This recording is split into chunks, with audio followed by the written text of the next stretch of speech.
제목 같이 읽어보겠습니다. 시작. 무공감의 시대에서 공감의 시대로 방향을 전환하라 라는 말씀으로 오늘 복음을 전하려고 합니다. 오늘 요즘의 시대가 굉장히 어렵고 힘든 시대를 가고 있는 것 같습니다. 특히 요 근래 되게 많은 일들이 이 땅 가운데 일어나고 있는데 먼 이야기가 아니라 바로 우리의 이야기이기도 합니다. 계속 참담한 일들이 일어나고 있는데 그 중에 하나가 지금 열리고 있는 세계 잼버리 대회입니다.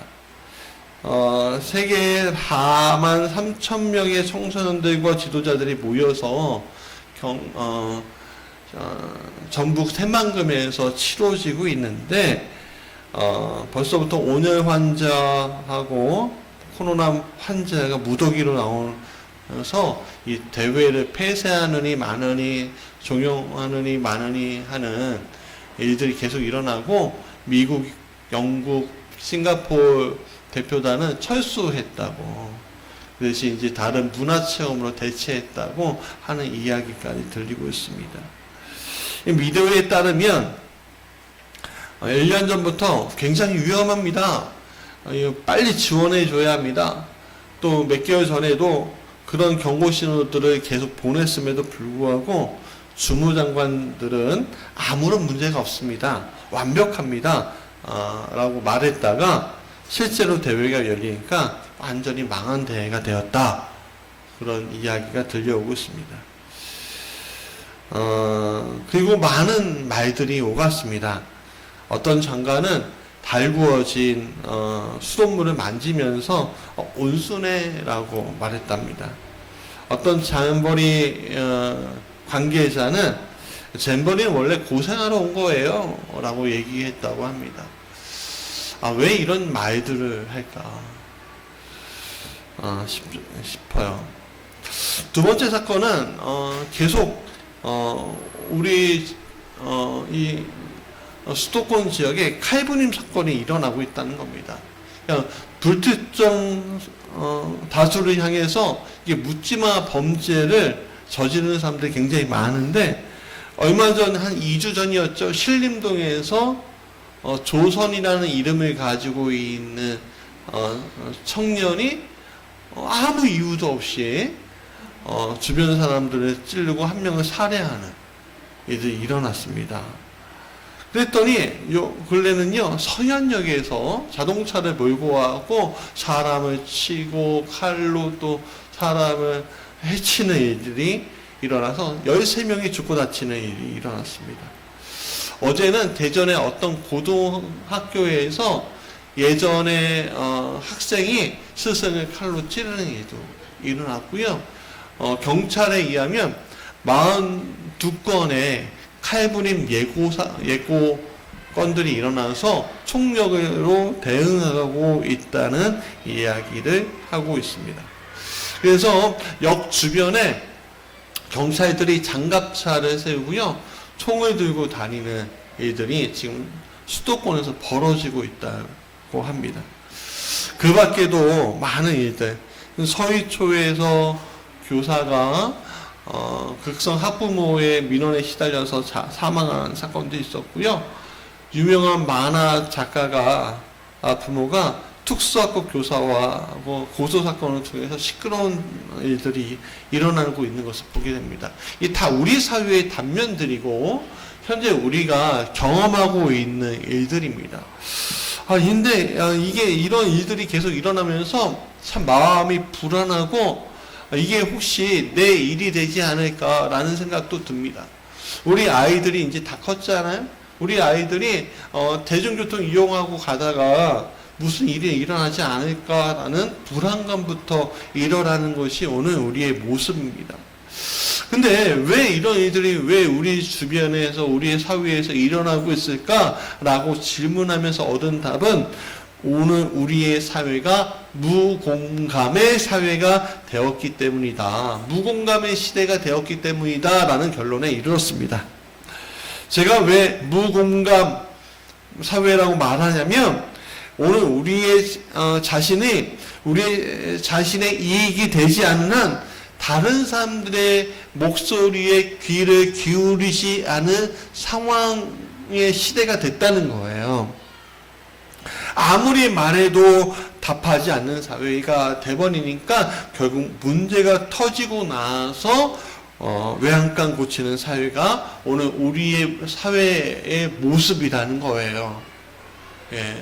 그래서 계속 일어나지 않아도 되는 일들이 계속 일어나고 분노를 키우고 있습니다. 분노는 폭발하죠. 예. 어쩌면 처음에 대화를 시작하고 이야기를 시작하고 치료하고 나눈다면 그 문제가 일어나지 않을 수도 있었는데도 불구하고 오늘 우리의 사회가 그런 사회를 한참 벗어난 사회가 되어버리고 있습니다. 이런 현장에서 오늘 우리가 살아가고 있는데 만약 예수님이라면 어떻게 이 문제를 바라보셨을까라는 질문을 하게 됩니다. 묵상하면서 오늘 본문의 말씀들이 떠올랐습니다.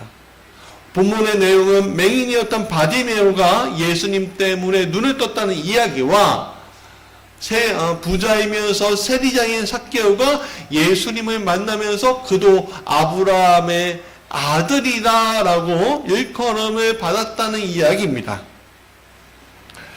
이 내용을 통해서 우리는 예수님의 공감 능력이 얼마나 큰지에 대해서 알 수가 있습니다. 본문의 시기는 예수님의 사역이 막바지에 이르렀을 때였습니다. 그러니까 이 사역이 있고 나서 예루살렘으로 가시고 예루살렘으로 예수님은 가십니다. 십자가를 지러. 이 여리고에서 일어난 이 두 가지 사건을 통해서 오늘 우리는 예수님의 공감 능력을 배우고 또 그 공감 능력을 통해서 오늘 우리가 이 사회를 어떻게 살아갈 것인가에 대해서 같이 나누고자 하며 또 이 시대가 이 무공감의 시대에서 이제는 고공감의 시대로 변해야 되겠다라는 외침을 전하고자 합니다. 첫 번째 같이 읽어볼까요? 시작. 예수님은 귀를 기울이셨습니다 라는 겁니다. 맹인 거지 바디메오, 여기에서 바자는 디메오의 아들이란 뜻입니다. 이 디메오의 아들은 태어날 때부터 맹인이었던 것 같습니다. 그러니까 맹인이니까 집이 부자가 아니니까 거지가 될 수밖에 없었죠. 홀로 외롭게 살아오던 이 사람이 소문을 듣습니다. 예수란 분이 있는데 이 예수님이 여리고에서 뿐만 아니라 정말 갈릴리에서 수많은 기적과 이적을 행하셨는데 그 중에 어떤 사람은 눈에 뜬 사람도 있어. 그 이야기를 이 거지 맹인이었던 바디메오가 들었습니다. 듣고 있는데 저 멀리서부터 시끌벅적한 소리가 들려옵니다. 사람들이 물어보죠. 무슨 일입니까? 무슨 일 때문에 이런 일이 일어나는 겁니까? 사람들은 얘기했겠죠. 예수란 분이 있는데 그 예수란 분이 지금 지나가고 있는 길입니다. 그때 바디메오가 그 사실을 듣자마자 외칩니다. 다윗의 자손 예수여 나를 불쌍히 여기소서라는 겁니다. 여기에서 다윗의 자손이라는 것은 구원자, 메시아를 뜻하는 단어입니다. 그러니까 메시아여, 이 유대 민족을 구원할 메시아여 나를 불쌍히 여기소서라는 뜻입니다. 나를 불쌍히 여기달라는 건 뭐예요? 내 마음의 소원을 들어주소서라는 이야기를 얘기하는 거죠. 그때 많은 사람들이 꾸짖습니다. 잠잠하라. 뭐예요? 조용히 하라. 좀 조용히 해. 한 사람이 얘기하는 게 아니라 그 주변의 사람들이 짜증을 냅니다. 짜증을 내면서 너 때문에 예수님을 방해하잖아. 하여간 내 마음을, 그 사람의 마음을 정말 상처내는 말들로 가득한 어떠면 원망과 저주의 말들을 듣습니다. 그런데 이 바디메오는 그 말을 들음에도 불구하고 더욱 소리를 높입니다. 왜 더욱 그가 소리를 높였을 수 있었을까요? 두 가지입니다. 첫 번째는 그는 상처를 이미 많이 받은 사람이었기 때문에 마음에 무딤 같은 게 있었습니다. 여러분, 어떤 사람은요, 욕을 계속 먹고 무시당하고 그러면 위축되는 사람이 있는가 하면, 어떤 사람은 그것을 뛰어넘는 무감각해져, 그런 것들은 그냥 뛰어넘을 수 있는 사람이 있습니다. 바디메오는 그 후자에 속했던 사람이죠. 이 잠잠하라는 소리를 바디메오는 무시하고 다시 외칩니다. 다윗의 자손이여 나를 불쌍히 여기소서. 큰 소리로 외칩니다. 그 소리가 예수님의 귓가를 때립니다. 예수님은 그 목소리가 있는 쪽으로 돌아보시며 이 바디메오를 부릅니다. 그랬더니 주변 사람들이 그걸 보면서 이렇게 얘기합니다. 그가 너를 부르신다. 빨리 가라. 그때 이 거지 맹인 바디메오가 그의 하나밖에 없는 재산인 겉옷, 그 당시에 겉옷은 입을 역할도 하고 보온 역할도 하는 중요한 것이었습니다. 이 겉옷을 벗어서 예수님이 말씀하시는 자리에 성경은 뭐라고 되어 있냐면 뛰어나갔다라고 얘기하고 있습니다. 여러분, 일어나 나갔다는 얘기는 무슨 얘기를 하는 거지요? 그가 보이지 않음에도 앞에 누가 있는지 없는지 모름에도 불구하고 그가 돌뿌리에 넘어질 수도 있는데도 불구하고 소리가 나는 그곳으로 그는 몸을 던졌다는 얘기입니다.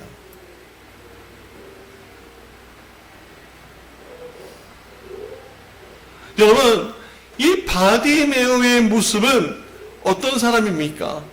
그는 예수님의 말씀에 완벽하게 반응한 사람이었죠. 예수님을 따라다녔던 수많은 이들은 바디메오가 외치는 소리에 반응하지 않았습니다. 왜? 그 수많은 길가에 내버려진 나환자들과 맹인들이 많은 사회였거든요. 그들은 각기 소리를 냈습니다. 10원 한 푼만 주십시오.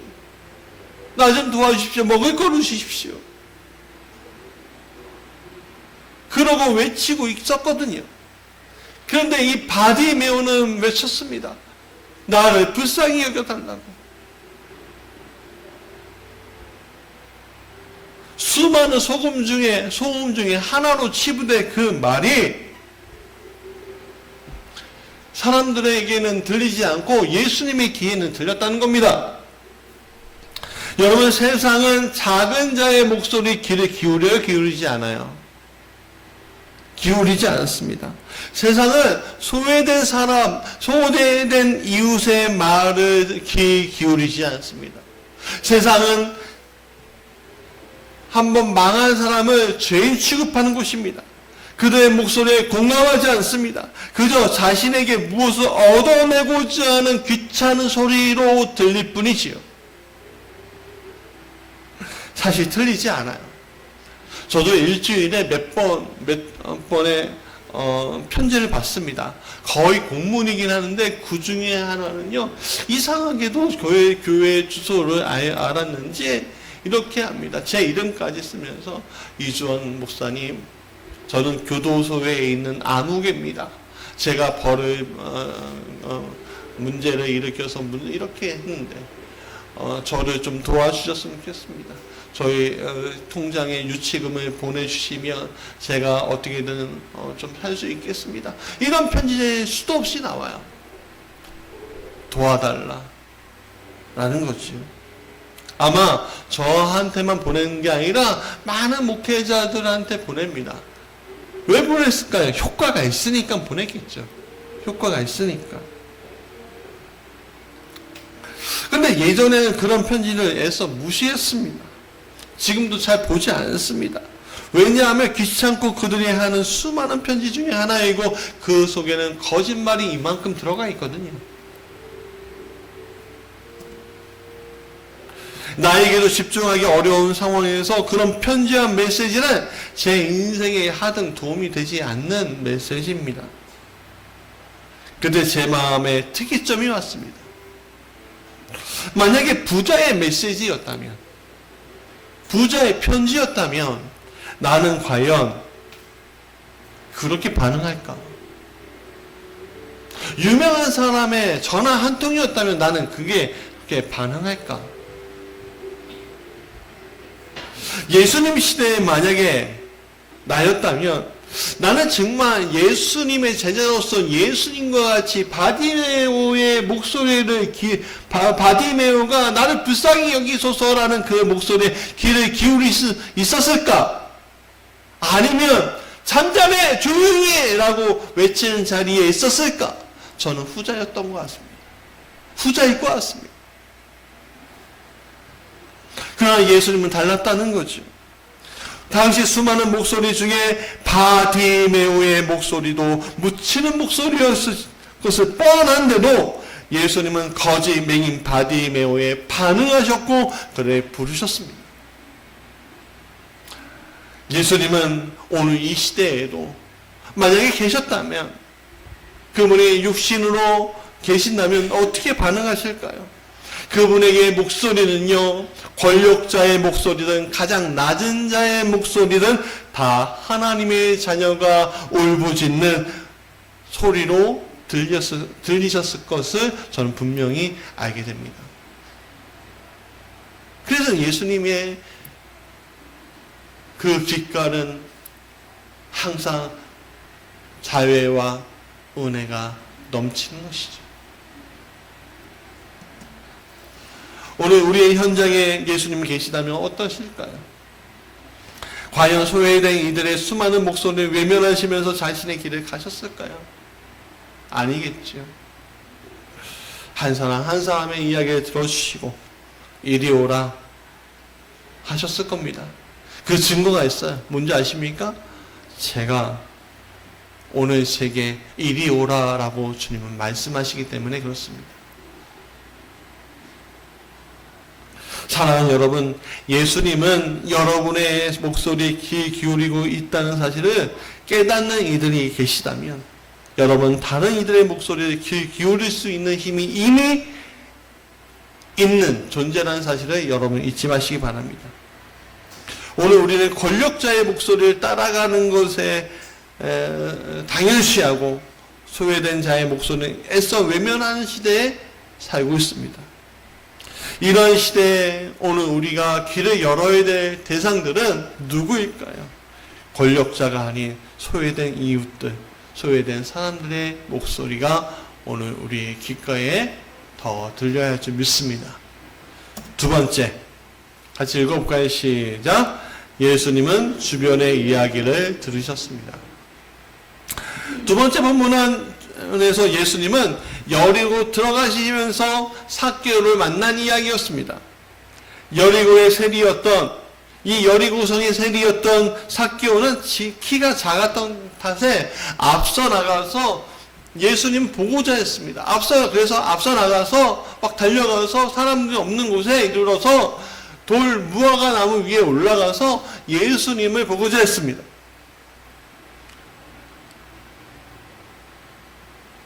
그런 삭개오에 대해서 사람들은 속삭이는 거예요. 수군대기 시작하는 거예요.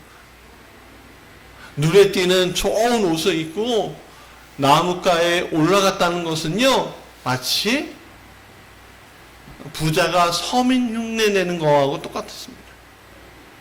동네 아이들처럼 무화과 올라가는 것들은요, 정말 채통 없는 일이었습니다.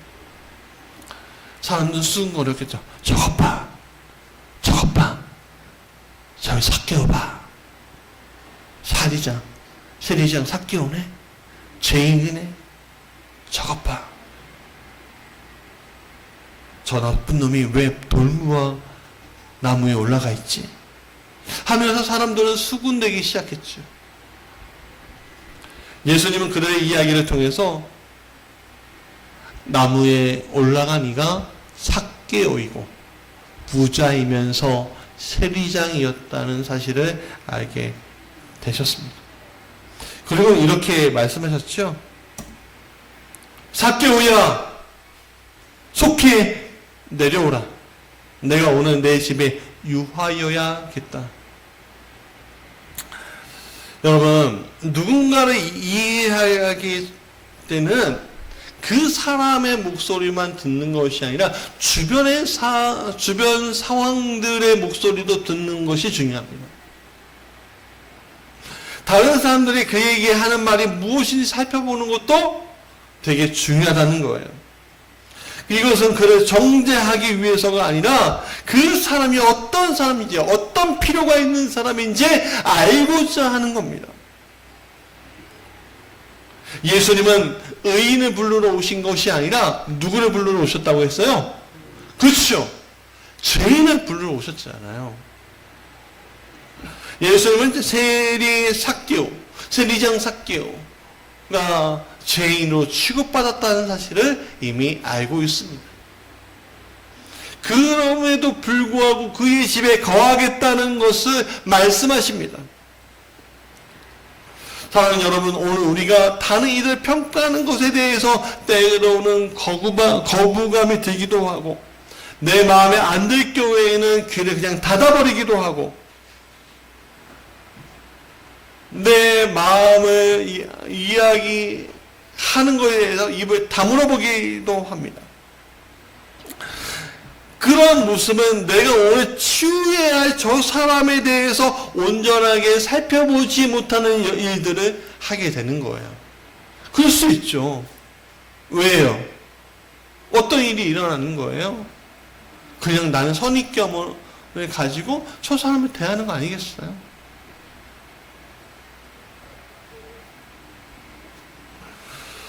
누군가를 공감하기 위해서는 무조건 그 사람을 받아들이는 태도는 오히려 독이 될 수 있습니다.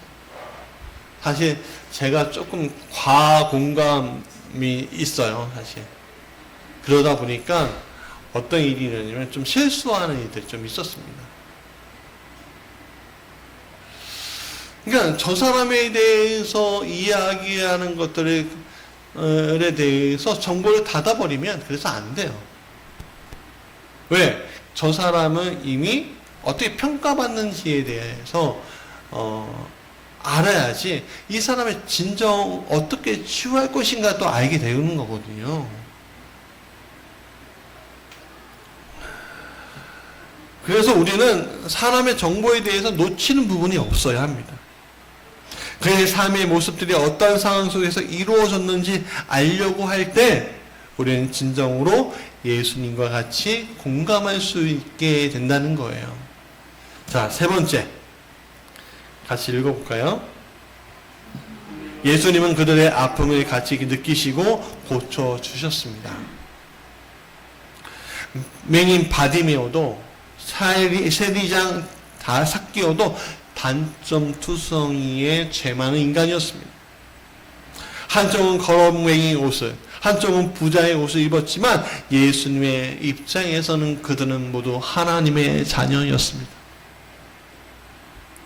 그래서 맹인 바디메오가 보기 원했을 때에도 세리장 삭개오가 자신의 정체성을 찾고 싶었을 때에도 예수님은 그들의 믿음에 응답하셨습니다. 예수님에게는 다른 시선은 중요하지 않아요. 하나님이 그를 바라보는 그 시선이 중요하지. 율법적이고 유대의 관습상 그들은 다 죄인이었습니다. 유대인들은 그들과 만나지도 말고 섞이지도 말아야 될 사람들이었습니다.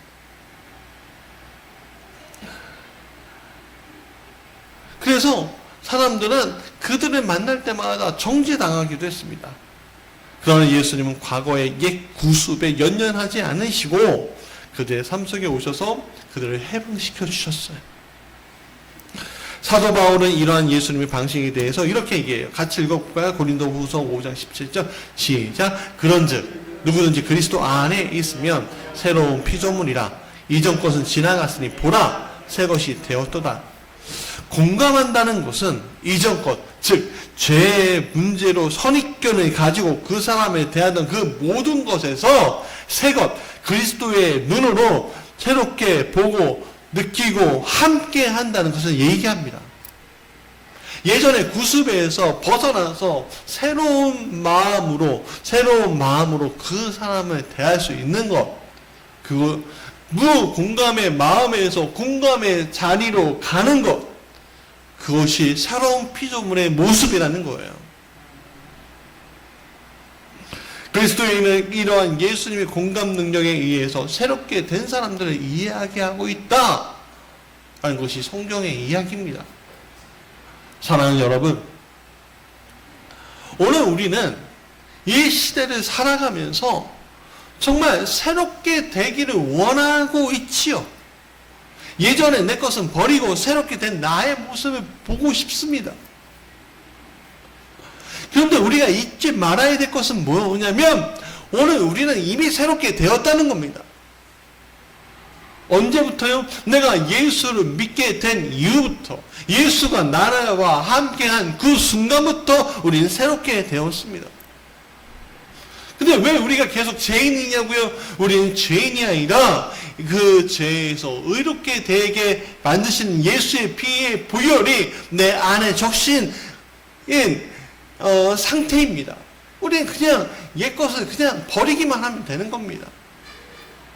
오늘 우리가 무공감의 사회에서 이 무공감, 다른 사람들의 마음과 다른 사람들의 상태와 소외받는 사람들의 상태와 소외받는 이들의 필요에 대해서 탔고 있었던 그 감정들을 이제는 다시 한번 바뀌고, 이건 내 옛 구습이지. 이건 내 율법적인 마음이지. 이것은 예수님 원하는 것이 아니지 하는 마음으로 내려놓고 버리고 이제 새 것이 되어서 이제는 내가 저 아이의 말 한마디를 더 들어줘야지. 내 남편의 말 한마디 더 들어줘야지. 우리 공동체의 사람의 말 한마디 더 들어줘야지. 내가 무시했던 저 사람의 말 한마디를 더 들어줘야지. 오늘 사회에서 소외된 자들의 말 한마디 더 들어줘야지 하는 마음으로 변화되는 것이 오늘 새롭게 된 우리의 할 수 있는 모습인 것입니다. 이미 그렇게 변화되었다는 것을 여러분 믿으시기 바랍니다. 자, 이제 말씀의 결론이에요. 오늘 우리 사회의 가장 연약하고 아픈 부분이 뭐예요? 무공감의 시대라는 거예요.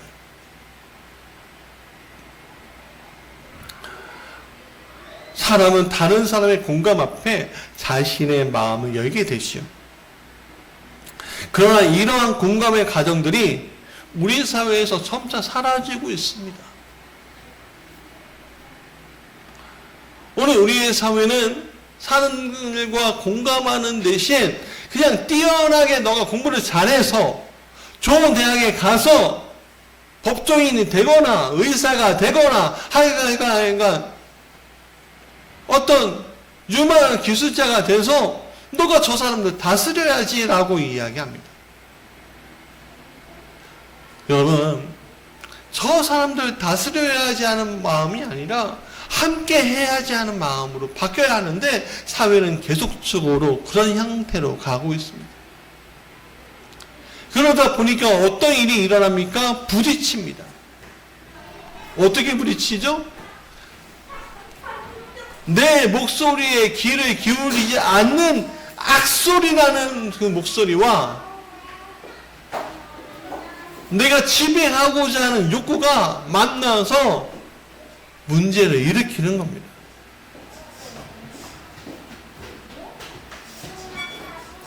우리 사회는 머리는 좋은데 마음에 공감을 못하는 이들이 돈과 권력을 향유하기에 가난한 노동자, 실패한 이들, 장애인들, 흙수저라 불리우는 청년들, 아픈 이들에게 무관심하고 때로는 그들에게 갈 돈을 빼앗아서 힘있는 자에게 더 붙여주는 사회가 되어가고 있습니다. 이런 시절에 우리 그리스도인들은 이런 사회의 경향과 이런 사회의 풍조에서 벗어나야 됩니다. 그러려면 먼저 귀를 기울이십시오. 또한 그런 사회적 현상이 왜 일어나는지 파악하시기 바랍니다. 그 속에서 소외된 이들의 친구로 만들고 살아가야 합니다. 그럴 때 우리는 진정으로 예수 그리스도의 친구가 될 것입니다.